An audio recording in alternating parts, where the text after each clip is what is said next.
बच्चों, मैं प्राध्यापक डॉक्टर परमेश्वर सौड़े।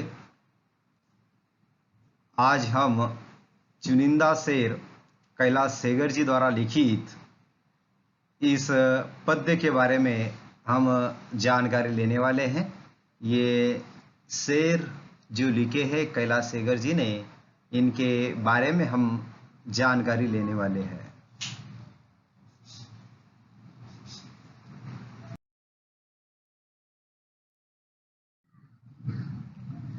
9 नंबर चुनिंदा शेर लिखे हैं कैलाश सेगर जी ने। हम यहाँ पर कवि का परिचय देखेंगे। कवि हमें इसमें क्या बताना चाहते हैं, कवि का परिचय के बारे में हम जानकारी लेंगे। कवि क्या कहते हैं और किस तरह से हमारे सामने उन्होंने प्रस्तुतिकरण किया है, इनके बारे में हम जानकारी लेने वाले हैं। कवि का परिचय। कैलाश सेगर जी का जन्म 16 फरवरी 1954 को महाराष्ट्र के नागपुर में हुआ। सहज सरल हिंदुस्तानी भाषा में लिखी आपकी रचनाएं सामान्य आम आदमी की जिंदगी में घुली वेदना, प्रश्न, भावना और उनकी धड़कन को व्यक्त करती है। काव्य में किए जाने वाले मौलिक प्रयोगों और कथ्य के तीखेपन के कारण कैलाश सेगर जी आज के गजलकारों में महत्वपूर्ण और लोकप्रिय नाम हैं। गजलों के अलावा गीत, कविता, कहानी, नाटक आदि विधाओं में आप लेखन करते हैं। पत्रकारिता के क्षेत्र में भी आपका उल्लेखनीय योगदान है। हिंदी के साथ साथ मराठी भाषा पर भी आपका प्रभुत्व है। आपके लेख में प्रस्तुत विचार सोचने को बाध्य करते हैं। आपकी साहित्यिक भाषा पाठकों के मन बुद्धि को झाकझोर कर रख देते हैं। कवि हमारे महाराष्ट्र में ही नागपुर से है। महाराष्ट्र की उपराजधानी जो नागपुर है वहाँ से है, और उन्होंने बहुत सरल हिंदुस्तानी भाषा में उनकी रचनाएं लिखी है, और जिसमें आम आदमी की वेदना, प्रश्न, भावना और उनकी धड़कन को व्यक्त करने का कार्य इन गजलों के माध्यम से किया है। काव्य में उनके मौलिक प्रयोग भी किए हैं और कभी कभार तीखेपन भी हमें नजर आता है। और कवि ने इन गजलों के अलावा गीत, कविता, कहानी, नाटक, साहित्य के अनेक विधाओं पर भी अपना लेखन कार्य किया है, और पत्रकारिता में भी इनका बहुत उल्लेखनीय नाम लिया जाता है। वर्तमान समय की पत्रकारिता अलग है। हमें पता है वर्तमान में किस तरह की पत्रकारिता है। जिसकी लाठी उसकी भैंस, मतलब जो राजा बोले और दल हले। वर्तमान समय की पत्रकारिता में जिस तरह से आजादी के पहले पत्रकारिता थी, वो आज नहीं के बराबर है। कोई चुनिंदे एक दो लोग जो है पत्रकारिता को बखूबी निभा रहे हैं, नहीं तो वर्तमान में सब पैसे के पीछे पड़े हुए हैं। तो कवि की प्रमुख कृतियां भी हम देखेंगे। सूरज तुम्हारा है, यह इनका गजल संग्रह है। यह आदमी नहीं, जूते भी चलते हैं। सुबह होने का इंतजार, ये इनकी कहानी संग्रह है। अविरात बाकी है, ये उनका अनुदित साहित्य है। विधा का परिचय। उर्दू कविता का लोकप्रिय प्रकार गजल है, जिसे गढ़ने में शेरों की अहम भूमिका होती है। गजल की लोकप्रियता के फलस्वरूप हमें हिंदी ने भी अपना लिया है। यह गजल उर्दू में बहुत चलता है, मगर वर्तमान में हमारे हिंदी ने भी इसे अपना लिया है। गजल हिंदी में आते आते रूमानी भावभूमि से हटकर यथार्थ की जमीन पर खड़ी हो गई है। इन शेरों द्वारा हिंदी गजलों ने अपनी अभिव्यक्ति शैली के बल पर लोकप्रिय प्राप्त की है। कि गजल ये बहुत लोकप्रियता प्राप्त की है। हमें पता है कि इस लोकप्रियता के कारण ही गजल बहुत प्रसिद्ध हुई है। अब पाठ परिचय। प्रस्तुत शेरों में सामाजिक अव्यवस्था और विडंबना के विभिन्न चित्र शब्दों के माध्यम से व्यक्त किए गए हैं। कि उन्होंने बताया है कि वर्तमान में जो हमारी सामाजिक अव्यवस्था है या जो हमारी विडंबना है, उनको विभिन्न चित्र शब्दों के माध्यम से कवि ने प्रस्तुति दी है।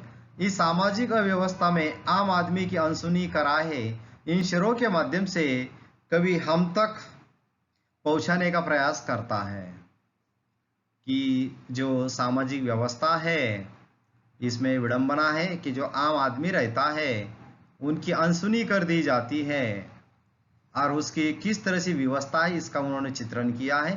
व्यवस्थाओं के कारण आम आदमी की अपनी पीड़ा अभिव्यक्त करने में स्वयं को असमर्थता पाता है।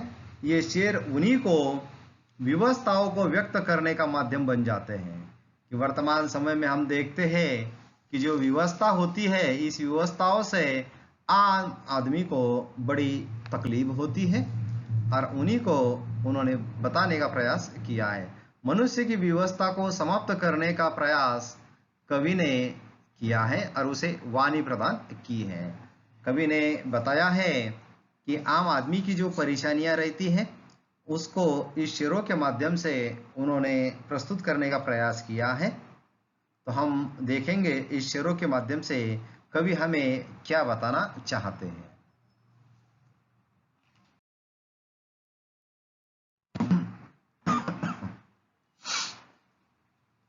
देखिए कवि इन गजलों में क्या कहना चाहते हैं। हम गजल को एक बार पढ़ लेते हैं। गजलों से खुशबू बिखरना हमको आता है, चट्टानों पर फूल खिलाना हमको आता है। देखिए गजल में कवि क्या कहना चाहते हैं कि कैलाश जी का मानना है कि कवि अपने गजलों से, अपनी कविता से खुशबू फैलाना चाहते हैं। चारों ओर खुशबू फैलाना बहुत अच्छा लगता है और ये फैलाने में सक्षम रहे हैं। वह अपनी कृतियों में चट्टानों पर भी फूल खिला सकते हैं। चट्टानों, पहाड़ों पर फूल खिलाना हमको आता है। अर्थात कवि ये बताना चाहते हैं कि असंभव कार्य को भी संभव कर दिखाना क्रांति ला सकना, और क्रांति लाना इतना आसान नहीं होता है। कवि बताना चाहते हैं अगर मनुष्य को पास खुशबू रही, खुशबू फैलाने की क्षमता अगर रही, तो कवि चट्टानों पर भी फूल खिलाना चाहते हैं। मतलब असंभव कार्य भी संभव कर सकता है। और वो बताना चाहते हैं गजलों में खुशबू बिखरना हमको आता है, चट्टानों पर फूल खिलाना हमको आता है। जो चट्टाने रहते हैं उस पर हम फूल खिला सकते हैं। कहने का तात्पर्य ये है कि वह कहना चाहते हैं अगर हम पे अगर क्षमता रही और कार्य करने की अगर जज्बा रहा तो असंभव कार्य को भी हम संभव कर सकते हैं। और इसीलिए वो बताना चाहते हैं कि हमेशा हमारा हौसला खुशबू के साथ होना चाहिए, तो हम चट्टानों पर भी फूल खिला सकते हैं। एक आशावादी दृष्टिकोण कवि ने इस गजल के माध्यम से हमारे सामने प्रस्तुत करने का प्रयास किया है। समझ में आ गया। अब अगले इस शेर में वो क्या कहते देखिए। परिंदों को शिकायत है कभी तो सुन मेरे मालिक, तेरे दाने में भी शायद लगाए घुन मेरे मालिक। वह परिंदे ईश्वर से शिकायत कर रहे हैं कि मालिक कभी तो हमारी बात सुना करो। यानी ईश्वर से मालिक परिंदे शिकायत करते हैं और वह कहते हैं कभी तो हमारी बात भी सुना करो मालिक। ऐसा प्रतीत होता है कि जो दाना आपकी कृपा से हमें प्राप्त होते हैं, जो दाने होते हैं प्राप्त, उसमें भी घून लगे हैं मेरे मालिक। घून यानी कीड़े, जो दाने खाने लायक होते हैं उसमें कीड़े लग जाते हैं। और इसीलिए जो परिंदे हैं वो ईश्वर से शिकायत करते हैं कि हमें जो आपने अनाज दिया है वो अच्छा तो देते जाइए और उसमें घून लगी है। अर्थात आपकी कृपा भी अब प्रदूषित होने लगी है। और वो कहते हैं कि ईश्वर की कृपा भी आप वर्तमान में प्रदूषित हो रही है, और इसलिए वो परिंदे के माध्यम से शिकायत करते हैं कि हमें जो देना चाहते हैं वो तो अच्छा दे दीजिए। इस तरह की बात वो करते हैं। आगे देखिए वो क्या कहते हैं। चट्टानी रातों को जुगनू से वह सहारा सवारा करती है, बरसों से एक सुबह हमारा नाम पुकारा करती है। कभी जिंदगी में आई परेशानियों से कभी अप्रभावित हुए बिना उनका इस प्रकार सामना करते वे कभी मानो उजालों में फूट पड़े। और वो कहते हैं जो चंद सवाल है उसमें आदमी खो जाता है। सारी परेशानियां इस तरह समाप्त हो गई कि मानो कभी थी ही नहीं। और कभी बताना चाहते हैं कि इस तरह से जो जिंदगी में परेशानियां आती है, जो परिस्थितियां कभी कभार अनुकूल नहीं होती है, तो वह हमारे लिए अनुकूल होना चाहिए और सारी परेशानियां इस तरह से समाप्त हो जाना चाहिए, ऐसी कवि की राय है। और उन्हें लगता है मनुष्य के जीवन में इस तरह का संघर्ष नहीं के बराबर होना चाहिए, मगर संघर्ष से जूझना मनुष्य को आना भी चाहिए। और कवि यही हमें बताने का प्रयास कर रहे हैं। और इस तरह की बात कवि ने यहाँ पर हमारे सामने प्रस्तुतिकरण में बताने की बात कही है। और वो कहते हैं कहीं ना कहीं उजाला भी हमें मिल जाए और अच्छा रहेगा। और इसलिए कवि कहते हैं कि हमें जो परेशानियां आती है उसका मुकाबला हमें करना ही होता है, चाहे जैसी भी स्थिति हो उससे हमें मार्ग निकालना ही होता है। और कवि आगे क्या कहते देखिए, वह आसमां पे रोज एक ख्वाब लिखता था, उसे पता न था वह इंकलाब लिखता था। कवि को ऐसा प्रतीत होता है कि हर सुबह हमारे लिए एक नया संदेश लेकर आती है। अक्सर सही है, रात के बाद दिन, दिन के बाद रात, और जो रात में चली जाती है तो सुबह दिन निकलता है। और रात्रि के घोर अंधकार में जुगनू द्वारा फैलाए गए हल्के से प्रकाश में भी आशा की एक किरण छिपी होती है। और कवि बताना चाहते हैं आप वह रोज आसमां पे ख्वाब लिखता था, उसे पता ना था वह इंकलाब लिखता था। क्यों नहीं पता लगता है कि आज नहीं तो कल हमारा अच्छा हो जाएगा। सपना मनुष्य इसलिए देखता है, अक्सर कहते हैं कि सपने देखना चाहिए, सपना देखना अच्छा रहता है, मगर हमेशा हमारे पैर जमीन पे होना चाहिए। और कवि यही कहते हैं कि रात के बाद दिन आता है, उसी तरह एक संघर्ष के बाद दूसरा दिन आ जाता है। और कवि हमें बताना चाहते हैं कि मनुष्य ने इसी तरह अपने सपनों को क्रांति का रूप लेना चाहिए। मनुष्य ने सपने देखना चाहिए, मगर पैर हमेशा जमीन पे होना चाहिए, ये हमें कवि बताते हैं। आगे देखिए क्या कहते हैं।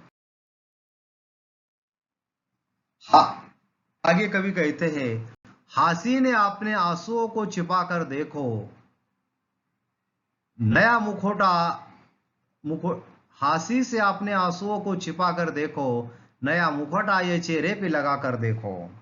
कवि बताते हैं कि कवि ने नित्य सपने देखना चाहिए, सपने देखना अच्छा होता है, मगर जागती आंखों से सपने देखना चाहिए। वह नहीं जानता है कि उसके सपनों में, उनके विचारों में क्रांति का बीज छिपा है। उसके द्वारा आसमान पर लिखे गए सपने एक दिन क्रांति का रूप ले लेंगे। और वह कहते हैं कि मनुष्य ने हमेशा जागते हुए सपने देखना चाहिए। सोते हुए सपने में शुरुआत कहाँ हुई और लास्ट कहाँ हुई, मतलब एंड कहाँ हुआ, कुछ समझ में नहीं आता है। तो खुले रखकर सपने देखना चाहिए और सपनों से मनुष्य को एक राह मिलती है, चलने की एक हौसला मिलता है।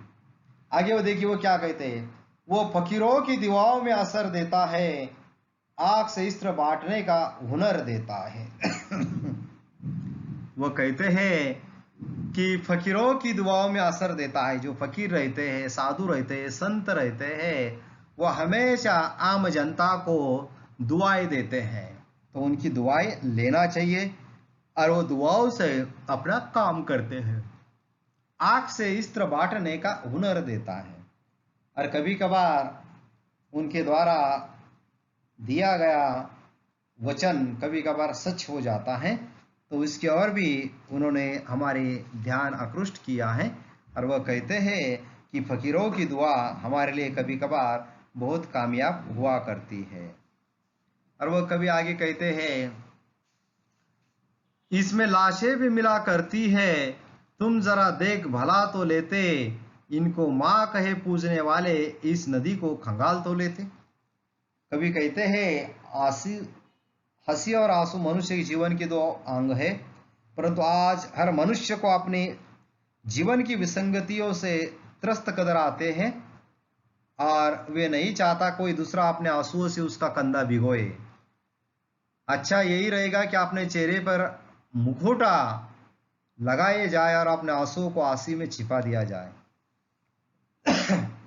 कवि त्याग और तपस्या के महत्व प्रकाश डालते हुए कहते हैं कि ईश्वर फकीरों, साधुओं और समाज की भलाइयों की इच्छा रखने वाले लोगों को ऐसी शक्ति प्रदान करता है कि उनके मुख से निकले हुए शब्द आशीर्वाद होने लगते हैं, सच होने लगता है। ऐसे लोगों की आंखों में मानो करुणा और स्नेह बरसती रहती है। और आगे कवि कहते हैं, इसमें लाशें भी मिला करती है, तुम जरा देख भला तो लेते, इसको माँ कहे पूजने वाले इस नदी को खंगाल तो लेते। क्योंकि हमारे यहाँ नदी को माँ कहा गया है, जीवनदायिनी कहा गया है, मगर वर्तमान समय में हमें पता है कि इसमें लाशें भी मिला करती है। कभी कभार लोग जो लाश रहते उस नदी को बहा देते हैं। तुम जरा देखभाल तो लेते, इसमें माँ कहे जाने वाले पूजने वाले नदी को खंगाल तो लेते। कभी कहते हैं कि हमारी संस्कृति में नदी को माता के रूप में पूजा जाता है। जिस तरह से हम माँ की वंदना करते हैं उसी तरह नदी को भी माता के समान पूजा जाता है। नदी मानव सभ्यता के लिए जीवनदायिनी का काम करती है और नदी मानव सभ्यता के लिए जीवनदायिनी का काम करती है। इस नदी रूपी माता के लिए हमारा भी कुछ उत्तरदायित्व है, इसके लिए हमारा भी कुछ उत्तरदायित्व होता है। इसमें लोग लाशें तक बहा देते हैं। हमें नदी को स्वच्छ रखना चाहिए, कूड़ा कचरा रसायन आदि नदी में नहीं डालना चाहिए, क्योंकि वह हमारी सरस्वती है, हमारी माँ है और वह हमारी जीवन दायिनी है। आगे कवि क्या कहते देखिए, जब भी पानी किसी के सर से गुजर जाएगा तब वो सीने में नई आग लगाएगा। पानी जीवन है, मगर पानी किसी के सिर से गुजर जाता है तो अच्छे को तबाह कर देता है। कष्ट या संकट की पराकाष्ठा करना। कभी कहते हैं कि हर मनुष्य की सहन शक्ति की एक सीमा होती है। प्रतिकूल परिस्थितियों में असफलताओं और अन्यायों को सहन करने की शक्ति जिस दिन समाप्त हो जाती है उस दिन व्यक्ति का विवेक उसका साथ छोड़ देता है। वह दिन बस विद्रोह का दिन होता है कि पानी सिर से जब गुजर जाता है तो सीने में आग लग जाती है। कभी कहते हैं कि जब तक सहनशील है तब तक ठीक ठाक चलता है, मगर जब मनुष्य की सहनशीलता समाप्त हो जाती है तब सब्र का बांध टूट जाता है। तो इसलिए उसके पहले ही मनुष्य ने समझ लेना चाहिए। आगे देखिए कवि क्या कहते हैं, आंखों में बहुत बाढ़ है, शेष सब कुशल है, जीवन नहीं आषाढ़ है, फिर शेष सब कुशल है। कवि कहते हैं कि जीवन में निरंतर मिली निराशाओं के कारण आंखों में आंसू इस प्रकार बहते रहते हैं मानो बाढ़ से आ गई। मनुष्य के जीवन में एक निराशा के बाद दूसरी आती है, दूसरी के बाद तीसरी आती है और इस तरह से मनुष्य का विश्वास डगमगाने लगता है। और कभी कभी ऐसा प्रतीत होता है कि यह जीवन नहीं बल्कि आषाढ़ का महीना है। वो निरंतर बादल बरस रहे हैं और उन्हें बहुत निराशा आ जाती है, उसको रोना आ जाता है। जो भी मैं काम करता हूँ उसमें हमेशा मेरे साथ ऐसा ही होता है और इसलिए वो बड़ा नर्वस हो जाता है। और कभी ऐसे में लगता है कुछ हमेशा आषाढ़ का महीना लगा हुआ रहता है। तो ये कवि को बदलना है, इसमें कुछ परिवर्तन लाना बहुत जरूरी है, ये कवि कहते हैं। कवि आगे देखिए क्या कहते हैं, सड़क ने जब मेरे पैरों की उंगलियां देखी, कड़कती धूप ने सीने पे बिजलियां देखी। कवि कहते हैं कि एक मेहनतकश इंसान का वर्णन करते हुए कवि कहते हैं कि वह जेठ मास की कड़कती धूप कड़कती हुई धूप में नंगे पांव डामर की जलती सड़क पर चल रहा है। एक मेहनत कश करने वाला जिसके जूते भी पहने नहीं है, नंगे पांव है और कड़कती धूप में जेठ की मास में यानी मई महीने में डांबर की जो सड़क होती है उस पर चल रहा है तो पैर जलते हैं। उनके पैरों की उंगलियां जल रही है क्योंकि जूते या चप्पल पहने नहीं, इसलिए उसके पैरों की उंगलियां जल रही है। साथ ही दिलो दिमाग में निराशा और हताशा की आंधियां चल रही है, बिजलियां घुमड़ रही है। ऐसे में मेहनतकश आदमी को बड़ा कष्ट होता है। किसी किसी आदमी के जीवन में बड़ा संघर्ष होता है। उन्हें जो भी करना है वह मेहनत से करना होता है और वो बताते हैं कि किसी के जीवन में बड़ा कड़ा संघर्ष रहता है, उसे यूं जो भी मांगना है वो तपस्या करनी पड़ती है, अर्थात बड़ी कठिन तपस्या करनी पड़ती है, तब जाकर वह और इस तरह से उन्हें लगता है कि इस तरह से वो आदमी मेहनत करता है मगर उसमें हमेशा अपयश आ जाता है तो वो निराश हो जाता है, हताश हो जाता है। आगे कवि क्या कहते देखिए, सास हमारी हमें पराया धन सी लगती है, साहूकार के घर गिरवी कंगन सी लगती है। जो हमारी सास है यानी हमारी सासें भी निश्चित है। कवि कहते हैं कि मनुष्य की सांसें भी निश्चित है, अर्थात प्रत्येक मनुष्य में अपने जीवन में कितना आयुष्य पाएगा, कितनी सांसें पाएगा, ये पूर्व निश्चित होता है। मरण जीवन ये मनुष्य के हाथ में नहीं होता है। कवि को ऐसा महसूस होता है कि मानो उसकी सांसें भी अपनी नहीं रही, अपनी सांसों की संख्या पर उनको कोई अधिकार नहीं है। ठीक उसी प्रकार किसी दूसरे की धन संपत्ति पर हमारा अधिकार नहीं होता।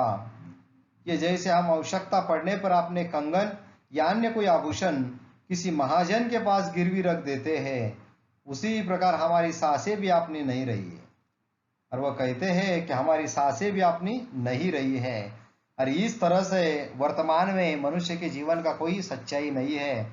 और वर्तमान में हमें पता है कोरोना की बीमारी फैली है पूरे विश्व भर में, और हम देखते हैं हमारा साथी आज अच्छा था, कल अचानक समाचार दुखद उसका मिलता है, को चल बसा।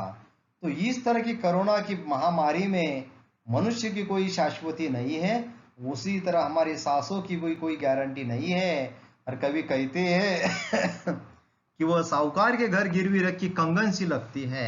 सही कहा है कि हमारा कोई भरोसा नहीं होता है। कवि आगे क्या कहते देखिए,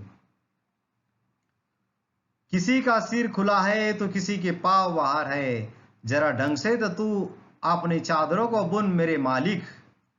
और वह कवि सृष्टि को बनाने वाले जीवनदाता से कहता है कि इन संसार में अनगिनत लोग ऐसे हैं जिनमें किसी का सिर खुला है तो किसी के पैर चादर से बाहर है। ये लोग अपनी आवश्यकताओं की पूर्ति नहीं कर पा रहे हैं।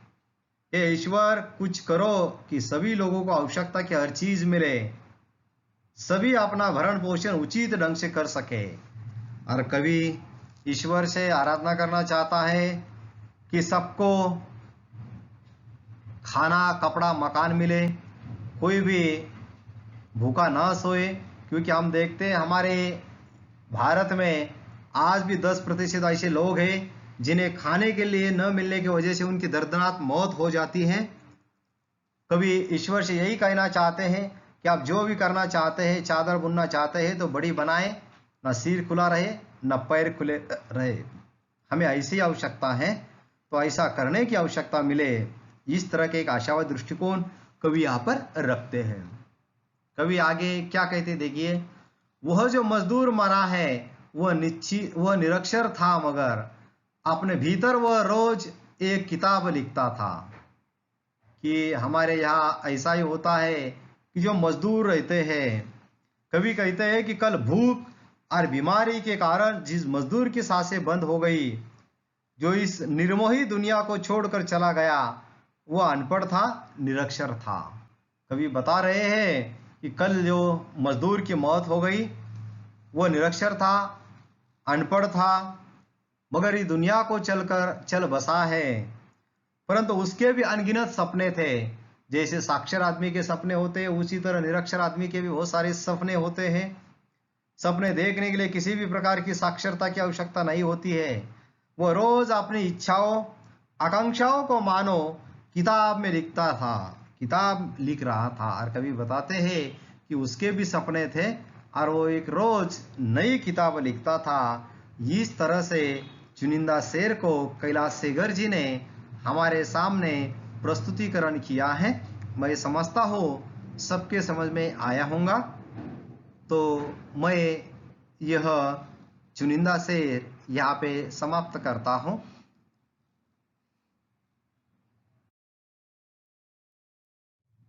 अब हम स्वाध्याय की ओर बढ़ेंगे। आकलन में नंबर 1 अ लिखिए। आकलन के अंतर्गत नंबर 1 अ लिखिए। इसमें नंबर 1 है, परिंदों को यह शिकायत है। आप परिंदों को क्या शिकायत है आपको लिखना है। कवि ने बताया क्या क्या हुआ ये आपको लिखना है। नदी के प्रति उत्तरदायित्व, नदी किस तरह से हमारी माँ है, हमारी जननी है, हमारी सब कुछ है, उनके बारे में यहाँ 2 पॉइंट लिखना है। उसके बाद है परिणाम लिखिए। उसमें नंबर 1, पानी सर से गुजर जाएगा। जब किसी भी चीज की आती हो जाती है तब क्या हो जाता है ये हम सबको पता है, यहाँ पर लिखना है। नंबर 2 में कभी जिंदगी के सवालों में खो गए। कभी बताते हैं कि वह जिंदगी के सवालों में खो गए। जिंदगी में कई तरह के सवाल होते हैं। इसमें मनुष्य किस तरह से छटपटाहट करता है, अपनी भलाई के लिए वो शायद संघर्ष करता है, इसका जिक्र यहाँ पर कवि ने किया है। तो ये यहाँ पर आपको लिखना है। आगे शब्द संपदा है। इसमें नंबर 2, पाठ में आए 4 उर्दू शब्द और उनके हिंदी अर्थ लिखना है। इधर उर्दू शब्द लिखिए, इधर हिंदी में अर्थ लिखिए। इधर उर्दू शब्द लिखना है, इधर हिंदी में अर्थ लिखना है। इधर उर्दू शब्द लिखना है, इधर उसका अर्थ लिखना है। इधर उर्दू शब्द, इधर अर्थ लिखना है। इस तरह से 4 शब्द ढूंढना है और उसको लिखना है। अभिव्यक्ति, इसमें सवाल नंबर 3 के अंतर्गत है, आकाश के तारे तोड़ लाना। इस मुहावरों को स्पष्ट कीजिए।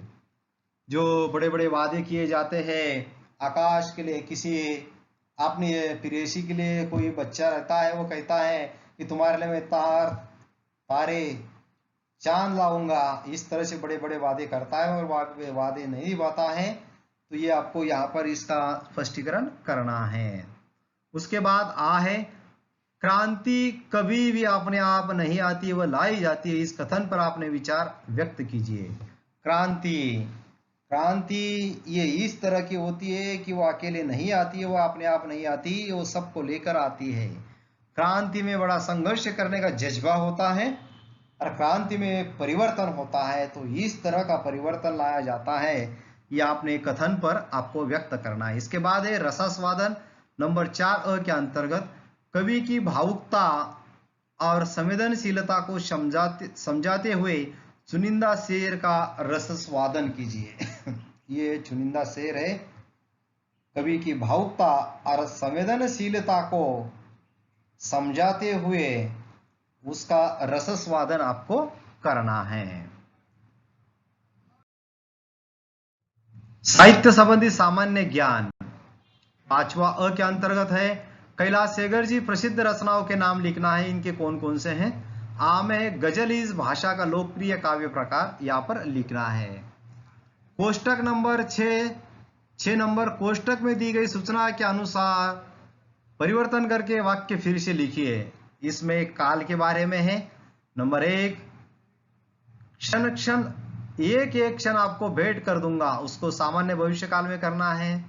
नंबर 2, बैजू का लहू सूख गया, इसको सामान्य भूतकाल में परिवर्तन करना है। मन बहुत दुखी हुआ, उसको अपूर्ण भूतकाल में करना है। पढ़ लिख कर नौकरी करने लगा, उसको पूर्ण भूतकाल में। यात्रा की तिथि आ गई, इसको सामान्य वर्तमान काल में करना है। 6 नंबर है, मैं पता लगा कर आता हूं, सामान्य भविष्य काल में करना। इस तरह से ये करना है।